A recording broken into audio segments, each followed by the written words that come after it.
So please give a big welcome to Miss Charlie Jane Anders.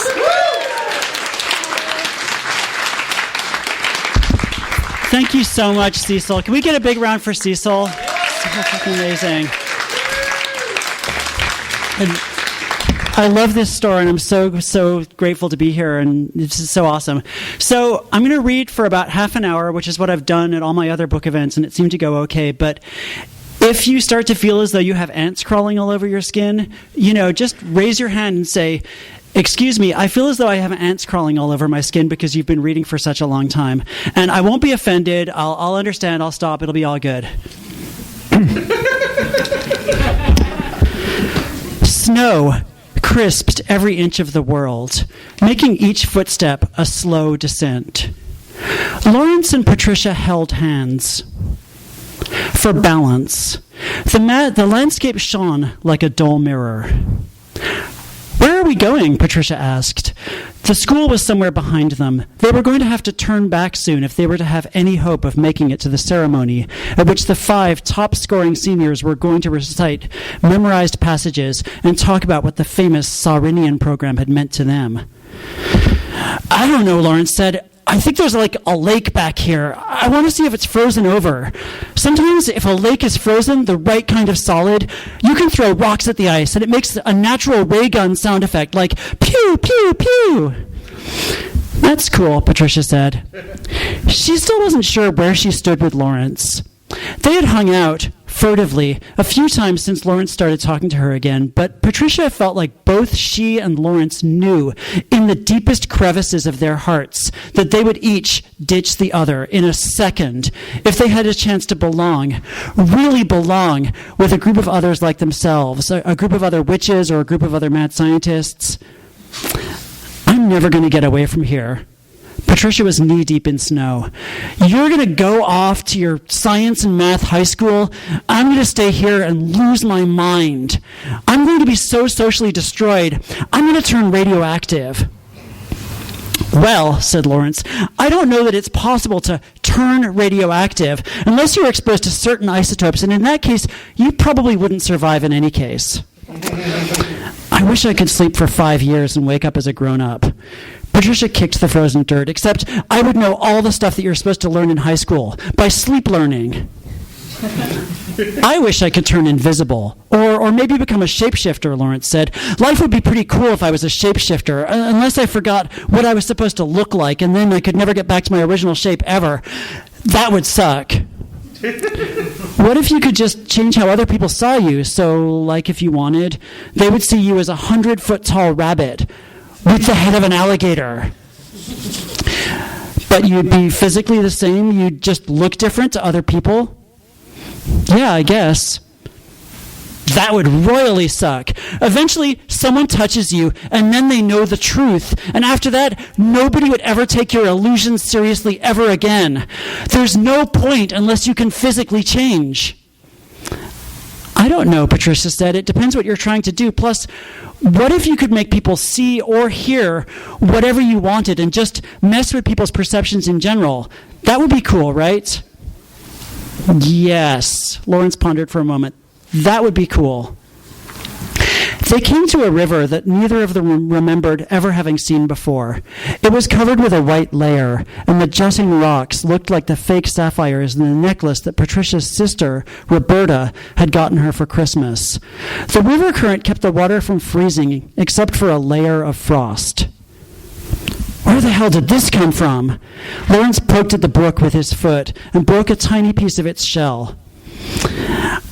"I think it's really shallow and you can just step across it most of the time," Patricia said. The rocks are easy to walk on, except for when it's all icy like this." "Well, this sucks." Laurence squatted down to examine the river, nearly soaking his butt on the slushy ground. "What's the point of ditching school if you can't go make laser noises on the ice?" "We should head back," Patricia said. They headed back. This time, they didn't hold hands, as if getting stymied on their expedition had left them divided. Patricia skidded and fell on one knee, tearing her tights and scraping off some skin. Laurence reached down to help her up, but she shook her head and got up on her own. This was a metaphor for how it was with Laurence, Patricia realized. He would be supportive and friendly as long as something seemed like a grand adventure. But the moment you got stuck or things were weirder than expected, he would pull away. You just could never predict which Laurence you were going to get. And you could not count on Laurence, Patricia told herself. You just couldn't. And you should get used to that idea. She felt as though she had settled something once and for all. I think being able to control other people's senses would trump everything, even shape-shifting, Laurence said out of nowhere, because who cares what your physical form looks like as long as you control how everybody perceives you? You could be all deformed and messed up, and it wouldn't matter. The key is controlling the tactile as well as the visual. Yeah, Patricia picked up the pace and tromped back to the back parking lot, so Laurence had to rush to catch up. But you'd know what you really were, and that's all that matters. When they got back through the parking lot's gravel slush pit, they found that the back door to the school was jammed shut. Locked? Frozen stuck? Laurence and Patricia both tore at the door since the main entrance was all the way around the building and they would get busted for 100% certain. Laurence put one foot on the white stone wall and pulled with all his track and field, but mostly field might. Patricia pulled at the edges of the sharp metal handle, which was shaped like a shelf bracket. They both tugged as hard as they could, and then the door swung open. Someone was laughing on the inside of the door. Laurence and Patricia both caught a glimpse of not quite uniform sneakers and a trio of pudgy hands before she and Laurence both fell on their asses. Whoever had been holding the door shut from the inside laughed louder as Patricia and Laurence tried to pick themselves up, and then a blue shape came arcing towards them, and Patricia barely had time to recognize a plastic bucket before a white arm of water sloshed out, and they were both soaked. Someone was taking pictures.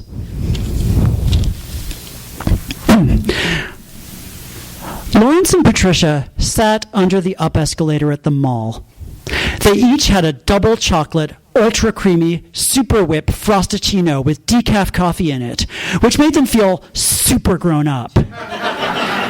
They were lulled by the machinery working right over their heads, the wheel of steps going around forever, and they had a view of the big fountain which made a friendly splashing noise. Soon, both their drinks were nothing but throaty, snorty noises as they took the last pulls on their straws, and they were both blitzed on sugar. They could see the feet and ankles of the people passing on the down escalator between them and the fountain. They took turns trying to guess who those people were based just on their footwear. That lady in the white sneakers is an acrobat and a spy, Patricia said. She travels around the world doing performances and planting cameras in top secret buildings. She can sneak in anywhere because she's a contortionist as well as an acrobat. A man in black cowboy boots and black jeans came past, and Laurence said that this was a rodeo champion who had been challenged to a dance revolution showdown against the world's best breakdancer, and it was happening at this very mall. A girl in Ugg boots was a supermodel who had stolen the secret formula for hair so shiny it brainwashed anyone who saw it, said Patricia, and she was hiding at the mall where nobody would ever expect a supermodel to go. Laurence thought the two women in smart pumps and nylons were life coaches who were coaching each other, creating an endless feedback loop. The man in black slippers and worn gray socks was an assassin, said Patricia, a member of a secret society of trained killers who stalked his prey, looking for the perfect moment to strike and kill undetected.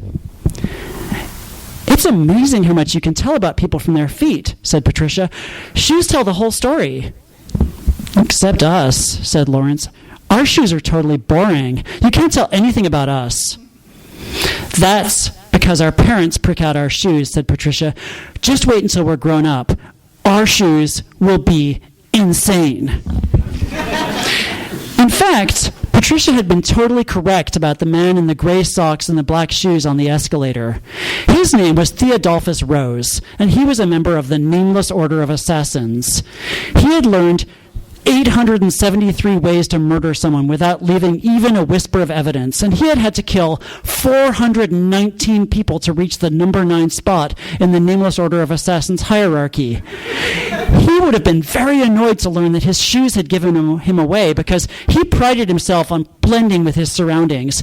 His was the gait of a mountain lion, stalking the undergrowth, clad in the most nondescript black slippers and mountaineer socks. The rest of his outfit was designed to fade into the background, from the dark jacket to the cargo pants with their bulky pockets stuffed with weapons and supplies. He kept his bony, close-shaved head down, but every one of his senses was primed. His mind ran countless battle scenarios, so that if any of the housewives, mall-walking seniors, or teenagers attacked without warning, Theodolphus would be ready.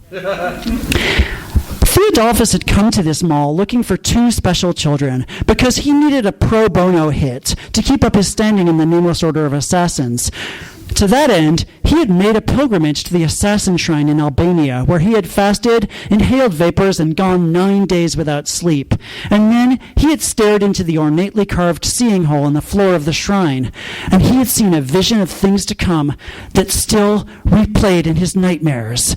Death and chaos, engines of destruction, whole cities crumbling, and a plague of madness, and at the last, a war between magic and science that would leave the whole world in ashes. At the center of all this were a man and a woman, who were still children now. Theodolphus's eyes had bled as he had crawled away from the seeing hole, his palms scraped away and his knees unhinged. The Nameless Order of Assassins had recently imposed a strict ban on killing minors, but Theodolphus knew this mission to be holy. Theodolphus had lost his prey. This was the first time he had ever been inside a mall, and he was finding the environment overwhelming with all the blaring window displays and the confusing letter number code on the giant map. For all Theodolphus knew, Laurence and Patricia had spotted him somehow, gotten wind of his plans, and laid an ambush. The houseware store was full of knives that moved on their own. The lingerie store had a cryptic warning about the miracle lift. He didn't even know where to look. Theodolphus was not going to lose his cool over this. He was a panther, or maybe a cheetah, some type of lethal cat anyway, and he was just toying with these stupid children. Every assassin has moments where he or she feels the grip slipping, as though the cliff face is spinning away and a sheer drop beckons. They had talked about this very issue at the assassin convention a few months earlier. That thing where, even as you pass unseen through the shadows, you fear that everybody is secretly watching and laughing at you. Breathe, panther, Theodolphus told himself. Breathe. He went into the men's room at the Cheesecake Factory and meditated. But somebody kept pounding on the door, asking if he was about done in there. There was nothing for it but to eat a large chocolate brownie sundae. When he arrived at his table, Theodolphus stared at it. How did he know it was not poisoned? If he really was being watched, someone could have slipped any of a dozen substances into his sundae that would be odorless and flavorless, or even chocolate-flavored. Theodolphus began to sob without making any sound. He wept like a silent jungle cat. Then, at last, he decided that life would not be worth living if he couldn't eat ice cream from time to time without worrying it was poisoned, and he began to eat. Laurence's father came and picked up Patricia and Laurence half a mile away from the mall, right around the time that Theodolphus was clutching at his throat and keeling over because the ice cream had indeed been poisoned. And Patricia did what she mostly did when she talked to Laurence's parents, make stuff up about all the outdoors adventures they'd been having. And we went rock climbing the other day and whitewater rafting, although the water was more brown than white. And we went to a goat farm, and we chased the goats until we tired them out, which, let me tell you, is hard. Goats have energy, Patricia told Laurence's father. Laurence's father asked several goat questions, which the kids answered with total solemnity. Theodolphus, meanwhile, wound up getting banned from the Cheesecake Factory for life. That tends to happen when you thrash around and foam at the mouth in a public place while groping in the crotch of your cargo pants for something which you then swallow in a single gulp. When the antidote kicked in and Theodolphus could breathe once again, he saw that his napkin had the sigil of the Nameless Order on it, with an ornate mark that more or less said, "Hey, remember, we don't kill kids anymore, okay?" This was going to require a change of tactic.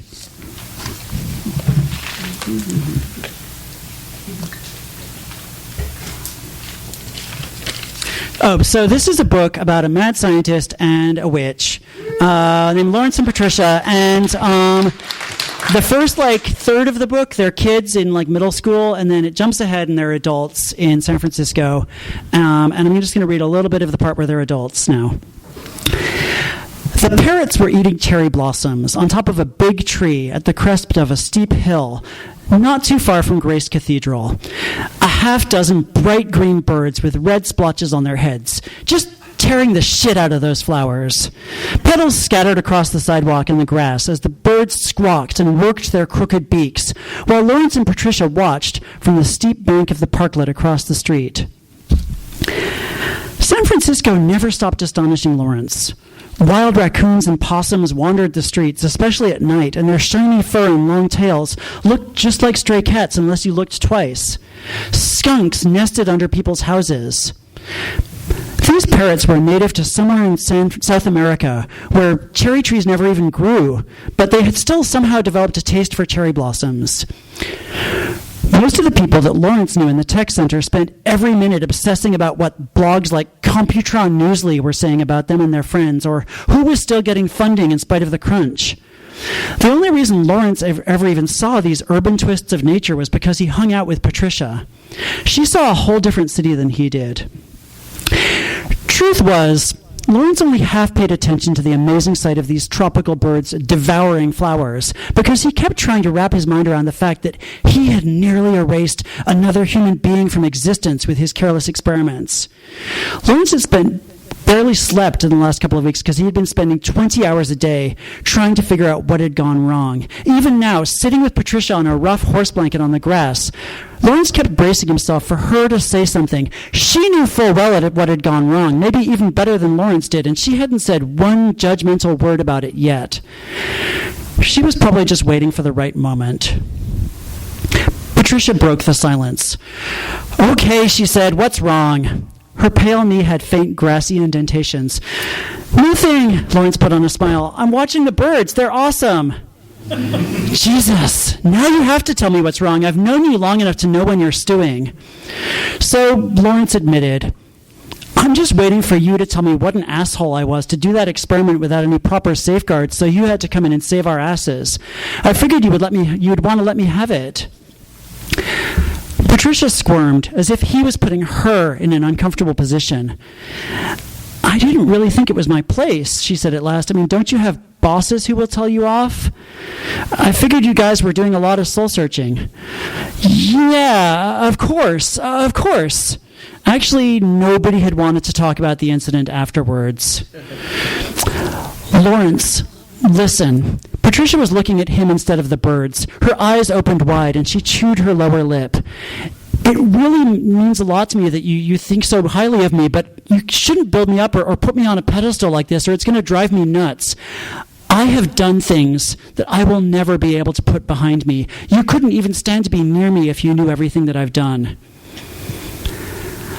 Laurence had that hitting an air pocket on an airplane feeling, hearing Patricia talk this way. Like Patricia was about to open up to him, and that was exciting for reasons that he couldn't even divulge to himself. But then he was terrified that she was right, and what if there were things that would give him no choice but to recoil away from her? Like, what if she was about to say that she recharged her witch powers by drinking the blood of babies? None of this, though, overrode the adrenaline buzz of, holy fuck, I feel close to this person right now. In his skin, in his scalp even, in his chest. "Whatever," Laurence said aloud. "You already helped clean up after one of my biggest fuck-ups. I don't see how your shit can be worse than that." On the sidewalk downhill from where they sat, a woman with a stroller was yelling at her toddler, a lank-haired kid in overalls who kept running over to the cherry tree and trying to harass the parrots, who just laughed at him. The mother threatened to count to 5. I've done, when I was a teenager, a bunch of us went off half-cooked and attacked this drilling project in Siberia, and some people died. And these days, Patricia took a heavy breath, almost shaking. These days, I curse people. Like this one guy who had raped and killed a bunch of girls, I turned him into a cloud. Also, there was this lobbyist who had helped to block environmental regulations. They called him the Picasso of the Paperwork Reduction Act, and I conned him into becoming a sea turtle. I mean, sea turtles live a long time, longer than most humans, so it wasn't murder. And also, these bureaucrats were trying to kick my friend Reginald out of Section 8 housing, and I gave one of them a rash, and so on. She couldn't look straight at Laurence. Wow. Wow, I got to admit that's not what I pictured you doing, Laurence said. I sort of imagined you more, I don't know, going around and blessing babies or something. You're thinking of fairies. If I blessed a baby, it would have exactly the same effect as if you blessed a baby. I doubt that, Laurence snorted. Babies tend to projectile vomit at the sight of me. Anyway, it sounds like you put the smackdown on people who deserve it. I don't know. If I could turn people into turtles, there would be turtles everywhere. Neither of them talked for a while. The mother had coaxed her kid back into the stroller and was speeding downward towards the marina. The parrots had stopped munching and were just flying back and forth between the cherry tree and a couple of other big trees flanking a massive Edwardian townhouse, screaming in midair. Once or twice, they flew right over Laurence's head, green plumage extended like a salute.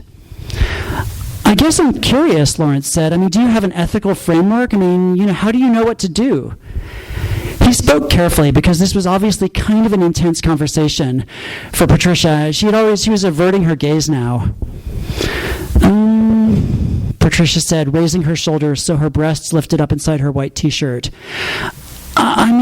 Sometimes I'm following instructions from, some of the other witches, and I trust them, but also I can't just turn everybody into turtles. I have to go with the situation. And see those parrots? She gestured at the candy apple birds who were back at their tasty cherry tree. Yeah? Oh, shit, I lost my page. Yeah, of course. But Laurence watched the red spots on their heads bopping around. They seemed to be taunting anybody who might want to cage them. I can understand what those birds are saying. Mostly, they're pissed at their friend in the middle, who keeps almost getting eaten by hawks, because he's too dumb to stay high up. And those crows over there, too. I can understand what they're all saying right now. Wow. Laurence hadn't even noticed the crows on the power line nearby, watching them intently. So you can understand all of them, all the time. It takes a little bit of concentration, but yeah. And it doesn't drive you nuts to hear animals talking all the time? Not really. I guess I'm used to it. Most of the time, I tune it out the same way that you tune all the people talking around you. But at the same time, I always have in the back of my mind this idea of, what would the crows think? Crows are really smart. The crows seemed to be having some kind of intense political debate, cawing and filibustering. One of them shook its wings, almost like a wet dog. Laurence knew he was about to screw everything up. He should just keep his mouth shut. But then Patricia would know that he was keeping an opinion to himself, and that could be worse. Please don't take this the wrong way, he said, but I don't think that that's the basis for an ethical framework. What would the crows think? The crows can't fully grasp the ramifications of the kind of choices you're talking about. A crow couldn't understand how a nuclear reactor works or what the Paperwork Reduction Act is. Do you know what the Paperwork Reduction Act is? Laurence was burning up inside his too tight collar.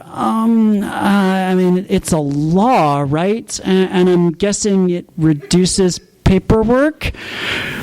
Jesus, do you even listen to yourself? Yes, I know that crows can't understand nuclear physics, not unlike most people.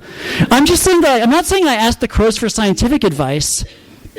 Laurence finally risked looking up, and Patricia was more laughing than upset, with a little bit of eye-rolling in the mix. He could live with that. Yeah, I said, I'm just saying some more ethical questions are more complex. Sure, yeah. Patricia shook her head and sort of whistled. But you're colossally missing the point, almost like on purpose. I'm saying that there are a lot of different ways of looking at the world, and maybe I actually do have a unique advantage because I can hear different voices. You really don't get that? Laurence felt like the crows were laughing at him, as if maybe Patricia had tipped them off somehow. I get that, I do. I think ethics are universal and they're derived from principles. And I think that situational ethics are a slippery slope. Plus, I don't think crows have much, if any, notion of ethics. I don't think a crow has ever even considered the categorical imperative. I love that this conversation started out with you worrying that I was judging you and ended up with you judging me. Patricia had definitely stiffened a little and gotten a little further away on the blanket. Laurence was feeling kind of toxic and also worrying that he had gone and pissed off the one person that he could actually talk to in this stupid world. I'm not judging you, I'm not. You have to know that. I already said if it was me, there would be turtles everywhere. I don't actually think ethics are derived from principles at all. Patricia scooted a little closer and touched Laurence's arm with a few cool fingertips where she had gripped it earlier. I think the most basic thing of ethics is being aware of how your actions affect others and having an awareness of what they want and how they feel, and that's always going to depend on who you're dealing with.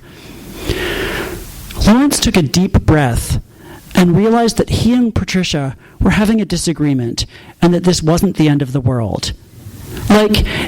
It wasn't ideal that she had opened up to him about this area that she was incredibly sensitive about, and he had immediately started shooting down her ideas, but she could take it, and she could give as good as she got. Actually, I get what you're saying. I was kind of thinking the same thing recently, Laurence said. He told her about how he imagined going to another planet and seeing for firsthand that none of the things that we took for granted on Earth were true there, that there was no such thing as the way things were supposed to be. And maybe that's what you have right here on Earth, a non-human perspective on reality. So, yeah, I do get it. Cool, she said. She rooted in her bag until she found her caddy, which was letting her know that she had someplace else to be. Laurence wanted to say something else, like the fact that Patricia worried so much about being a monster probably meant that she wouldn't ever be one, but she was already tromping down the hill, pausing only for a second to say something, advice, or maybe just props, to the parrots, which showered her with white fluff, like rice at a wedding. Oh,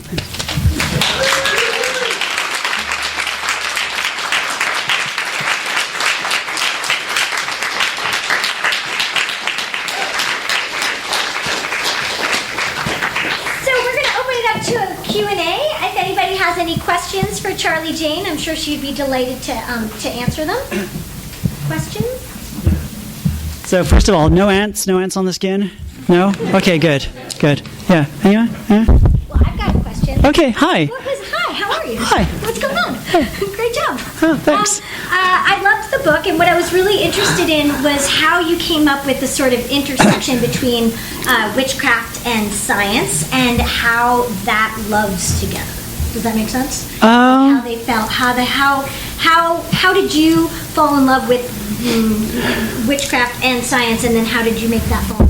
I mean, originally this was like a book about I thought of it as like a witch versus a mad scientist, and they're like enemies and they're rivals, and like they're zooming around having like magic versus science duels all the time, and like, you know, like flying carpet versus rocket car, ray gun versus wand, you know, blah blah blah. They're casting spells and, you know, setting like sciencey force field traps or whatever. I don't know. And I wrote some of that, and it was kind of boring. And but you know, I mean, I started to think of it as a relationship story, and every relationship story is about kind of the different perspectives that people bring to the relationship.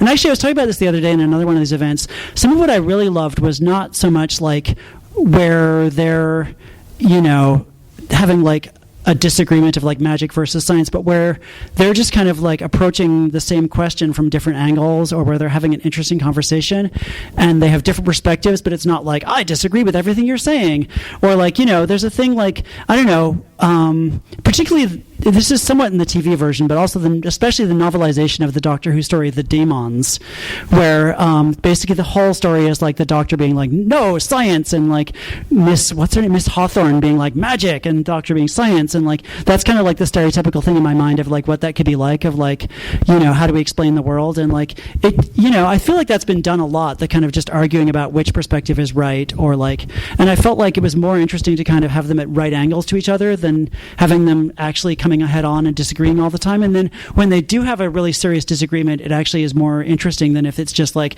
that's been going on for the whole book. So that was something that I really kind of played around with. And the other thing, as the more I got into it, the more I thought of it as like nature and technology. And obviously, we live in a time when we're all kind of struggling with how are we going to get to have technology without like wrecking our own habitat and making this planet no longer habitable to our own species. And that is a thing that we all have to answer for ourselves and hopefully come up with an answer that will allow us to continue on this planet. And so that was the thing that, without getting all heavy-handed and like, there's nobody at any point, starts like, there's no lectures in the book, but that was something that I was definitely thinking about, was like, how do you resolve the sort of thing of nature and technology, and how do you bring them together in a way that actually is constructive? Sorry, that was a really long answer. Great. Love it. Nate. An allegory for religion versus science? Not so much, actually. That's an interesting point, because magic often is tied to spirituality, and I really tried super hard to avoid having religion in this book. That was something that I was like, that was like the third rail that I was going to try to avoid. And in fact, there's a section which I had to cut where one of Patricia's magical instructors is like a Baptist minister, and he explains to her that there's no contradiction in his mind between being a Baptist and practicing magic. They're two separate things. One is like a practice. It's like if you practice, it's like jogging or whatever, I don't know. Or, it's like a thing that he does that he thinks is positive and helpful, but he doesn't see it as having anything to do with his religion at all. And I love that section. It just had to be cut for length reasons, but I very, very carefully avoided. That was a thing that I was super worried about having in the book that I did not want to get into at all. Javi, and then you, Javi. So those who know your work really well know that you're. First of all, I'm sorry. Why? Because you know my work really well. I'm really sorry. If there's anything I can do to make it up to you. But you have, and one of the things I really liked about this book is that there are ideas, like in every sentence and every page, that you could go on a journey with that idea and have an entirely other novel that was with that idea, and it's a really amazing thing. How do you sort of as you're writing it, what are the judgments that you make because the book has such a great control over its own narrative? How do you sort of regulate your desire to kind of put in all of these amazing other things that are, and keep those tangential to the main narrative? That's a really tough thing in general, like keeping all the stuff that I want to have in there without like getting it overwhelm the characters. And I think that in general, the passages I just read, I love reading those passages because most of them are just Patricia and Laurence talking to each other, and there's not a lot of action happening in those scenes for the most part. And I think that you can do a lot if I like seeing characters geek out together. I think that I wrote about this the other day on my little Tumblr. I like seeing characters geek out together. I feel like if I see two characters geeking out, especially if it's just something that they're enjoying geeking out about, I automatically feel their relationship and I bond with both of them because I like to geek out. And so I feel like you can get away with a lot in that context. There was a lot of stuff in the book where I was like, oh, this is a really cool idea. And then it kind of turned into a giant sprawling mess, and I had to like aggressively bonsai the hell out of it. There was a lot of freaking bonsai that went on in the revision process of this book. But basically the rule of thumb was anything that I felt could tie back into that relationship or prop up that relationship got to stay. Anything that didn't, or that was just like shiny thing over here, had to go. And there was a lot of shiny things. A lot. And you, hi. I don't want to hear overly vocal. Could you suss out for me the climate versus technology issue? Because I really see Wow, okay. I need to sort it all out. I really see greening of, I see a movement off of the coal manufacture, capitalist economy. I see a lot of good stuff happening with technology, and I'm really attached to the climate issue. So I just kind of want to hear where you're coming from.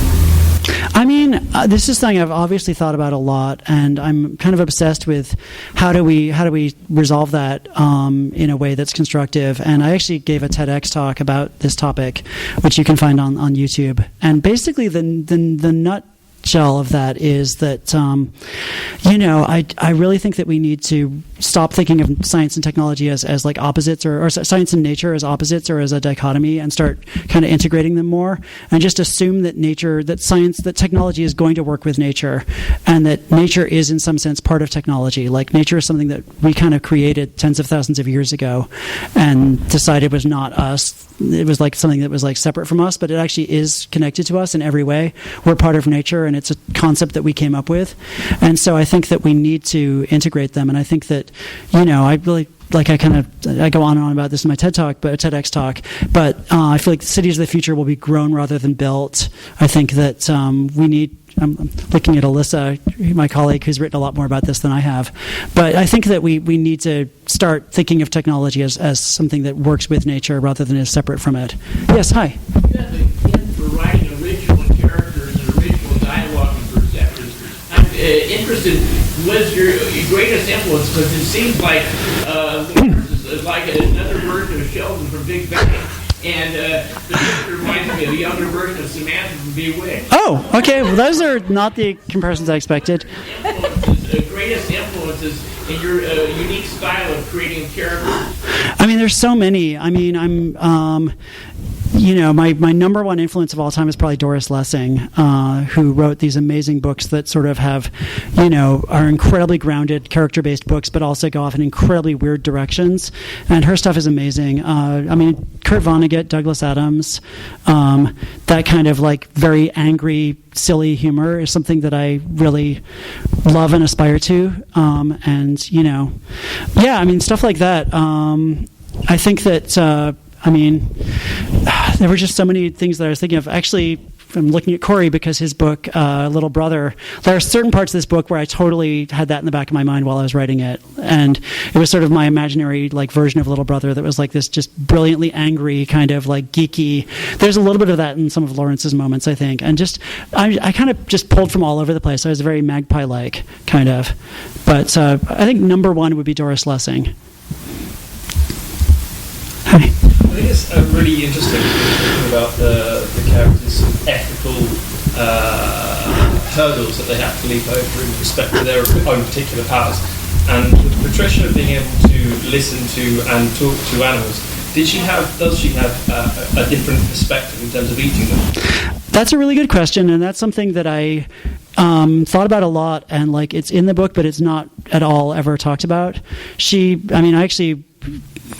Because you do a ton of stuff when you're promoting a book. I did an interview with a food blogger recently, so they asked about Patricia's eating habits. And to my mind, Patricia is mostly vegan. She will eat, she'll be kind of vegetarian. She'll eat dairy on occasion. She's not a super hardline vegan. At the part where she's an adult, she's just out of college and she's still kind of making her way in the world, and she's still figuring out exactly how far she can push things in terms of imposing her preferences on other people. But I saw her, there's a lot of references to her eating vegan food in the book. That's something that is almost every time you see her eating, it's mentioned that it's a vegan thing.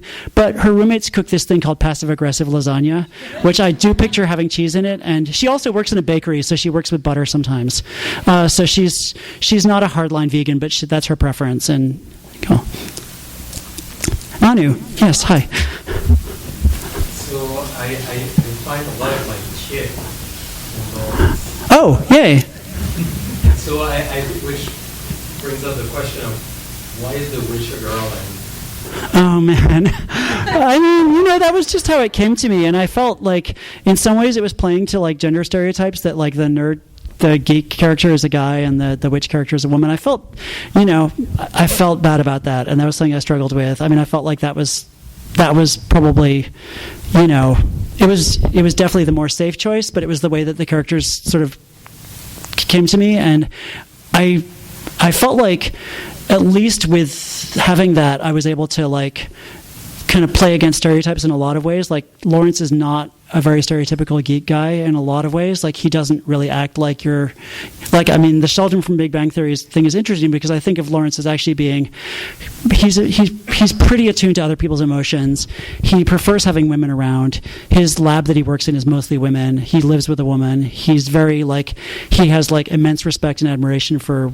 almost all the other geeks in the book are women, and, a ton of the witches in the book are men. And I just tried to play around with that and, kind of in a way make up for the fact that I had made this slightly, stereotypical choice in the basis of the novel by kind of chipping away at it on the edges. And but I did think a lot about that. Corey. So you set the book in San Francisco, and it's all about tech and magic.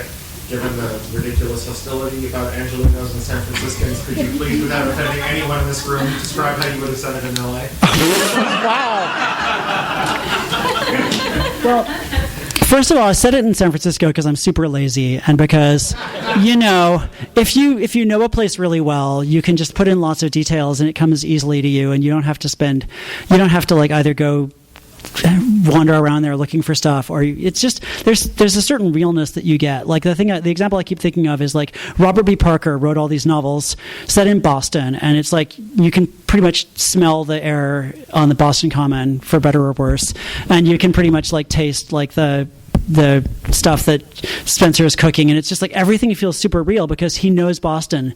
And he wrote one novel where Spencer goes to London to solve a case in London, and it's like, I cracked open the London A to Z and like looked at, there's a thing that's in London, I can use that in my book, and it just feels completely fake and like a painted backdrop, and it's really hard.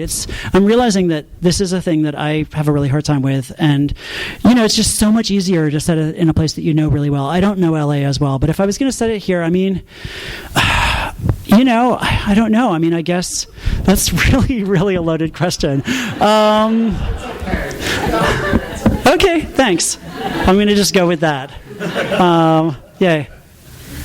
Any last questions? Did you want to?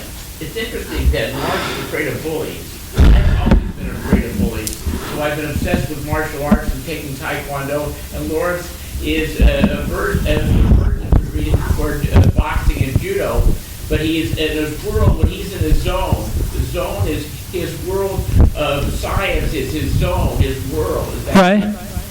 His zone, his world, where he is, like, that is where his niche of excellence is, his world and his zone, is his scientific world. He doesn't want to be in any other world with science. That's the only world he wants to be in. That's correct, yeah. And, his parents, judo and boxing and things are among the many, many, many things his parents want him to do. And he's just, anything his parents want him to do, he just automatically doesn't want to do. Okay, one last question maybe? I don't know. Yeah. Did you want to do something with those? Or no? Yeah. Okay. Any last questions? Hi. Last question? Yeah. There is probably not a sequel. I mean, maybe 10 years from now I'll like suddenly have an idea for a sequel, but probably not. I wrote it in such a way that it would be hard to write a sequel. Cool. Thank you so much. Thank you.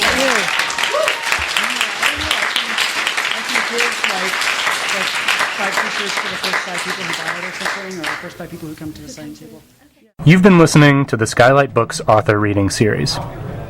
Don't forget, you can listen to this and all our other great podcasts at skylightbooks.com. Thanks again for stopping by, and we hope to see you soon.